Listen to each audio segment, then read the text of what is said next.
So are we live? Am I live? Wait, this might be a bit awkward. I think I am live. Well, Arsenal have just won 2-1 somehow. Somehow we have just beaten Chelsea 2-1. Don't ask me how, because that performance was dreadful. Now, yes, we got the 3 points, but Chelsea got a red card. And even when they got the red card, I was shitting myself. I was just thinking to myself, there is no possible way we're going to bottle this. And we almost did. In the 95th minute, my heart sank. Because that stupid Gary Neville, bear in mind, he has the replays in front of him. So he can see it just before we see it. And he's there like, it's not offside. Oh, it's not offside. And I'm just thinking, for the next 5 seconds, I'm just there like, no way. No way have we just bottled it. I look at the replay. He's miles offside. And my heart can't take it. My heart cannot take it anymore. This team will be the end of me. How on earth do we go 1-0 up and yet again it's due to our own stupidity. We concede from a corner. Not only that, it's an own goal from Hincapié. And don't get me wrong, Hincapié was brilliant today. I thought Hincapié was fantastic. 1-1 going into half time, and you're thinking that's so frustrating because how many times this season, Man United, Spurs, even Brentford, we go 1-0 up, we bottle it. Wolves. It's like we make it so difficult for ourselves, especially going into half time 1-1, and you're thinking, okay, against Spurs, we came out of the blocks very fast and we got the goal in the first 2 minutes of the second half. Once I saw the first 10 minutes of that second half, I said to myself, that's title over. I cannot see this team winning this game. We were so poor. And then a corner comes in. We score the corner. And then we go 2-1 up. And then Martinelli's through on goal. Pedro Neto sweeps him. And then he gets up. And then Martinelli's through on goal. And I'm thinking, why the hell has the referee stopped the game there? The absolute idiot. And I realise he's getting sent off. And from there, my heart, it was a bit okay. Until the last 10 minutes where they were just applying constant pressure, and I was just thinking to myself, if we concede here, that will be devastating. You all scored, Oliver, bro. They will never make it easy. Exactly, Oliver. They will never make it easy for us. That was a hard watch. That was a very hard watch. Make sure you like the stream, by the way, Oliver. I'm pretty sure you already know that. But that was painful. It was hard to watch that game. But at the end of the day, Arsenal are on 64 points. Man City are on 59 points. We still sit 5 points clear at the top of the table. Now, yes, they have a game in hand. But points on board over game in hand by far. They still have to play Crystal Palace, but they won't play Crystal Palace until towards the end of the season. And by then, we could have potentially already have like an 8-point gap. Or it could be a 2-point gap and Man City could go above us. You never know. So it could play into our favour, but it also could, play against us. But if we're going on individual performances, my man of the match, David Raya. David Raya was phenomenal today, and the fact that people were saying before the game that Rob Sanchez, who had an absolute stinker today, was better than David Raya, go look at that game, and then that's your answer. There's your answer for you. Because Rob Sanchez, from minute 1, was absolutely woeful. Every single time he touched the ball, you just knew he's going to mess up. And pretty much every single time, he messed up. Whereas David Raya, he kept us in the game like 3 times with crucial saves. And with the goal, he couldn't do much. Apart from the goal, he was phenomenal. The Garnacho cross, he saw it last minute. And he saved it, and I'm thinking, my word. Even the João Pedro towards the end where Liam Delap scored, that could have been onside. And the save, and to get back and claw it out, and I know Liam Delap was there, but it was offside. We were lucky, and David Raya saved us. Our defence was okay. I was scared for my life that Gabriel Magalhaes was going to get another yellow card. He got the first yellow card, but the referee pulled out the red one by accident, and I was thinking, don't tell me he's already got a yellow card. Luckily, it was a mistake. He picked up the yellow card, and after that, he was tussling with Liam Delap. He was tussling with João Pedro. And I'm thinking, if you get sent off here and it's 10v10 with the last 10 minutes and Chelsea are chasing for a game with nothing to lose, whilst we've got everything to lose, a title race, 3 points, at home to Chelsea, our biggest rivals, I would have lost it. But luckily for us, our discipline is so much better than them. Them lot, their discipline is so bad. How are you telling me they've got 9 red cards this season? 9 red cards. I'll shit myself. Me too, bro. Oh my days. How have they got 9 red cards in a single season and we're in March? That is absolutely terrible. That is honestly, if Chelsea didn't pick up any red cards, they could be potentially pushing for a title. I'm not even joking. The amount of games they've bottled this season, it's actually insane. And luckily for us, we got 1-0 up. And luckily for us, even though we did concede, we got the win. And that's all that matters at the end of the day. 9, yep, they've got 9 red cards this season. 9, yeah, that's the highest, like joint highest. It's like they've equaled the record and there's still like 3 months left of the season. It's honestly ridiculous. It's so bad. It is so bad. But let's try stay positive.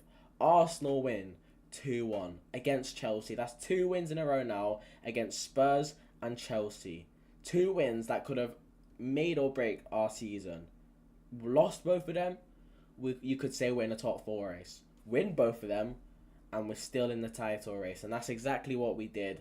2 huge games, and we got 6 points out of 6. Now we've got Brighton on Wednesday, and we have to go and win that game.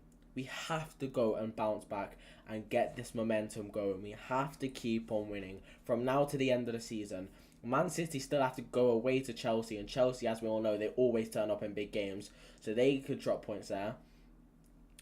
Arsenal, the only Big Six side we have to play now is Man City. From there, after that, I'm pretty sure our only away games are Crystal Palace, Brighton, Man City, which could decide the title, and who's the last away game? We've got 4 away games. I'm trying to think.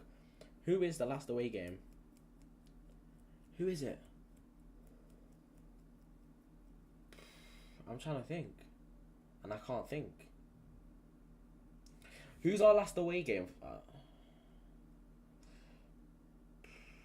My mind's gone blank.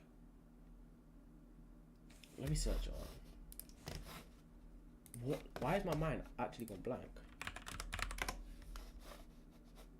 So, we've got 4 away games left of the season. Brighton, Man City,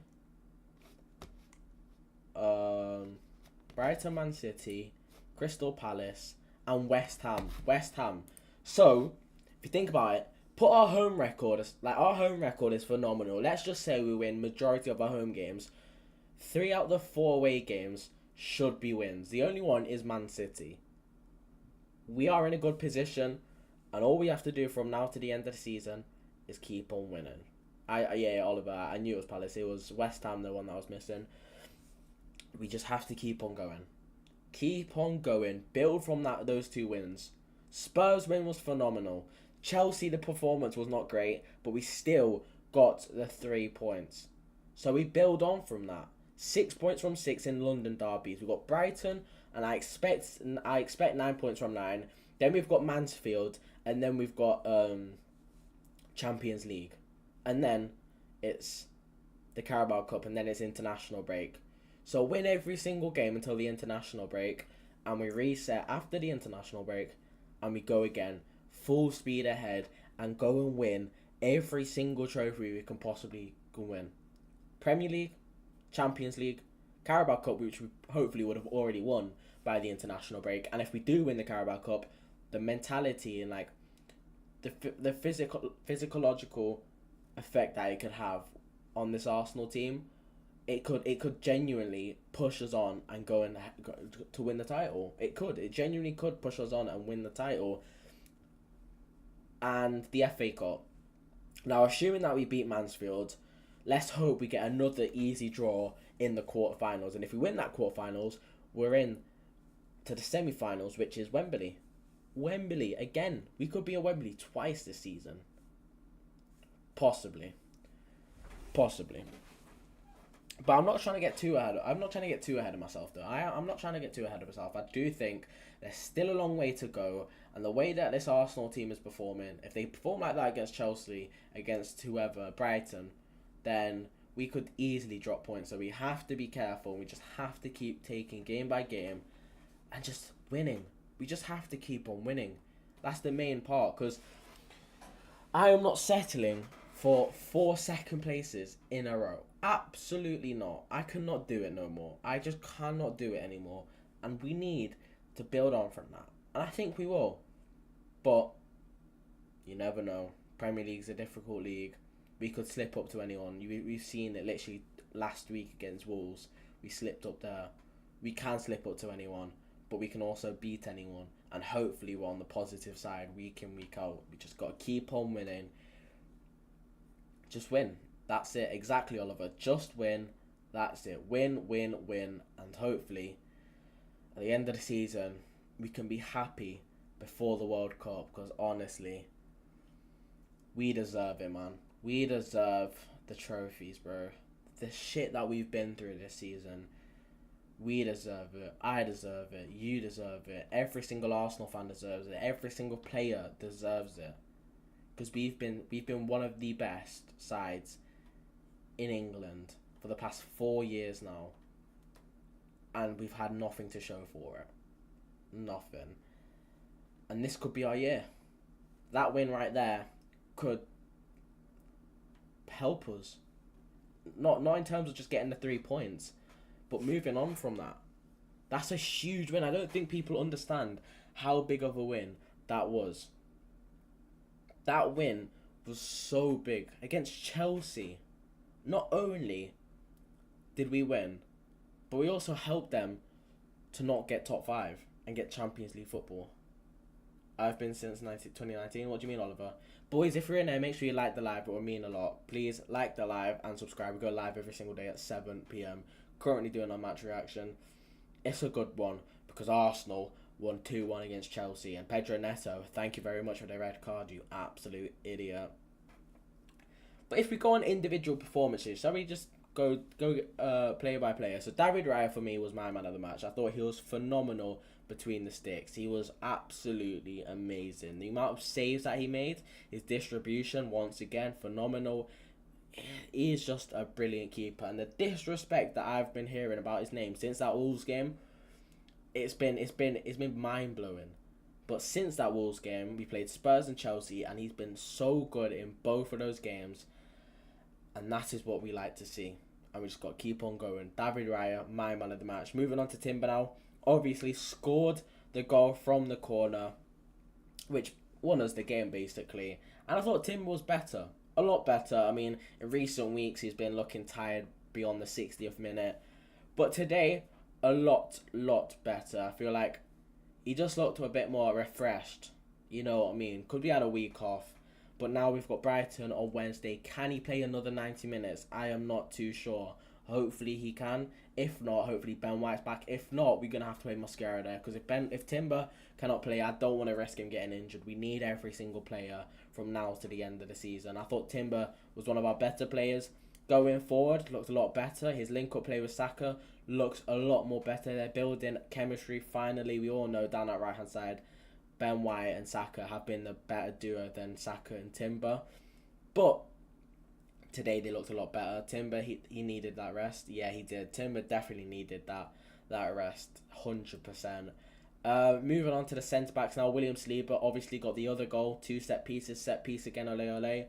I just thought he was Rolls Royce. I mean, he had a few moments where he lost the ball and getting a bit sloppy on the ball. Apart from that, João Pedro is a very, very good striker.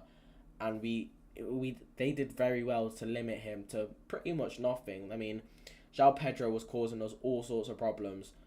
But then again, I think at the end of the day, William Saliba and Gabriel got the better of him. Moving on to Gabriel. I think Saliba was the better out of the two.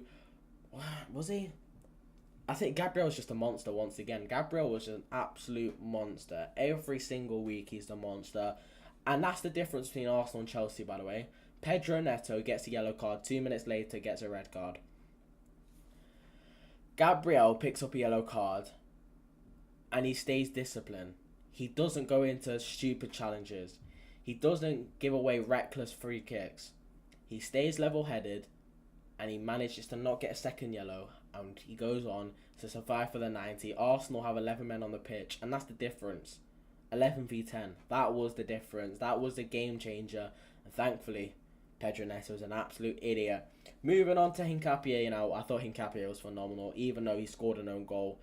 I think going forward, he's so good. Defensively, he's so good. He loves this club, even though he's been here for about 6 months. He loves this club with all his heart. I mean, he puts 110% in, week in, week out. And you can tell he's got passion. He wants to go ahead and win that trophy. And we have to go and do it now. From now to the end of the season. I think Hincapié was good once again. Moving on to the midfield now. Zubimendi, a bit sloppy once again. But I'm not going to be too critical. I thought Zubimendi, could he have done a bit better? Maybe.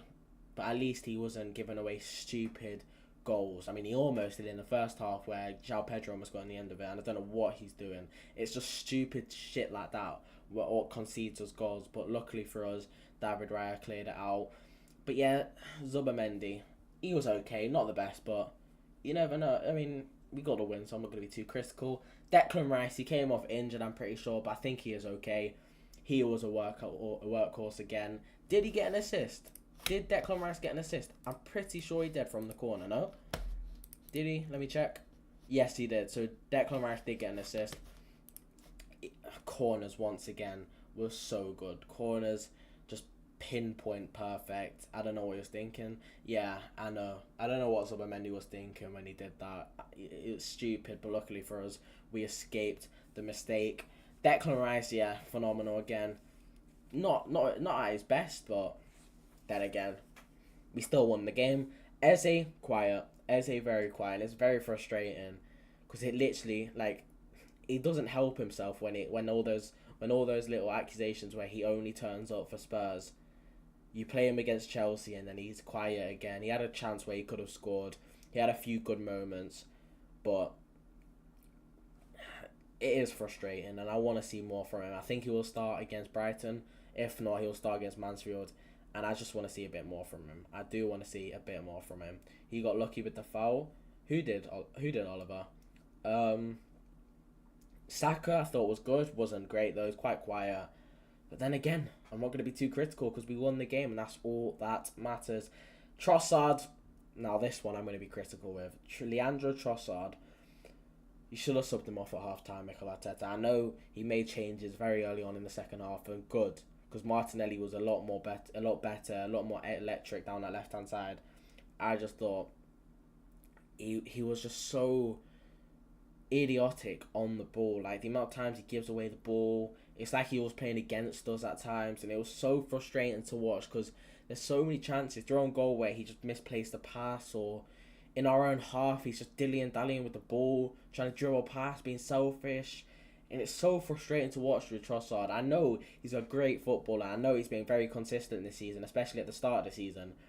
But in recent weeks, his performances do not grant a start. And I think against Brighton, I don't think he should be starting. I don't think he was great whatsoever today against Chelsea. And it was rightfully deserved that he got subbed off in the 55th minute. And Martinelli was a lot better, and we'll get onto him once we go into the subs. Then Victor Gyökeres, frustrating.